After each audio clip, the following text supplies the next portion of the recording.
They entered the Senate thinking they were about to save the Roman Republic, but instead they started a terrible civil war that destroyed it for good.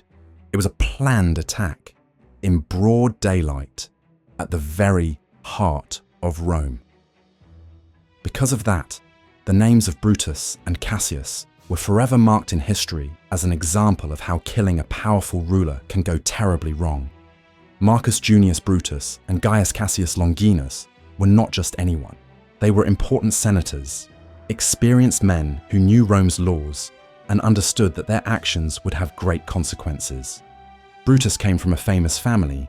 One of his ancestors had expelled the old Etruscan kings from Rome.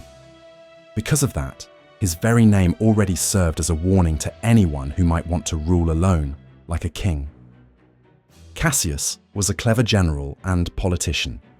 He had seen civil wars before and knew their dangers, but he also distrusted anyone who concentrated power. To him, watching one man grow ever stronger was a danger to all of Rome. When Julius Caesar was named dictator for life, receiving exaggerated honors and even putting his face on the coins, Brutus and Cassius saw it as a clear warning sign. The most complicated part was that Caesar and Brutus were very close. Brutus's mother was a woman deeply connected to Caesar. In the past, Brutus had fought against Caesar, alongside General Pompey. Even so, Caesar forgave him and treated him with great respect, giving him important positions and welcoming him into his circle of friends. Caesar was very fond of Brutus, and forgiving him in that way was rare in Rome, a city full of vendettas. The atmosphere in Rome, just before the assassination in March of 44 BCE, was tense. Caesar had just won a civil war and was pardoning his enemies in an attempt to bring peace. To some people, he was the hero fixing Rome. To others, he was destroying the old way of governing, the Republic. At a festival, Mark Antony offered Caesar a royal crown and he refused. But the question lingered. Did he refuse because he truly didn't want to be king, or was it just theatre? The fact remained, Caesar had too much power, and the Senate was growing weaker and weaker. It was in this atmosphere that the plan to kill him began. They held secret meetings and chose the perfect place, the Senate, the greatest symbol of Roman power.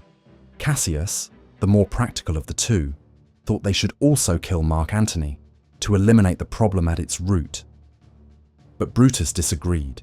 He believed their act should stand for justice, not slaughter. That difference of opinion would prove critical for what came next.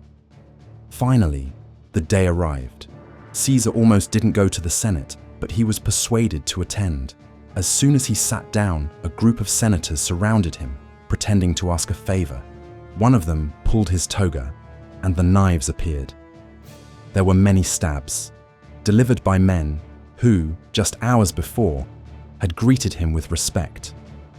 The attack came not only from enemies, but also from friends and protégés. Caesar fell dead near the statue of Pompey, the very enemy he had defeated. It is said that when he saw Brutus, whom he had treated so kindly, among the assassins, Caesar was struck with shock. The famous line "Et tu, Brute" was immortalized by William Shakespeare. Caesar probably never said it, but the phrase perfectly expresses the pain of being betrayed by someone you trust. Caesar was dead, so what now? They thought everyone would cheer the death of the tyrant, but instead, there was a great void. Killing Caesar didn't fix Rome. They had no plan for the next day. Who would rule now? At the funeral, Mark Antony proved extremely shrewd. He read Caesar's will, which favored the people, and reminded them how Caesar had forgiven his enemies. With that, he turned public opinion against the assassins. Anger swept through the streets, and the Liberators realized they had lost the people's support. Brutus and Cassius had to flee Rome and raise an army.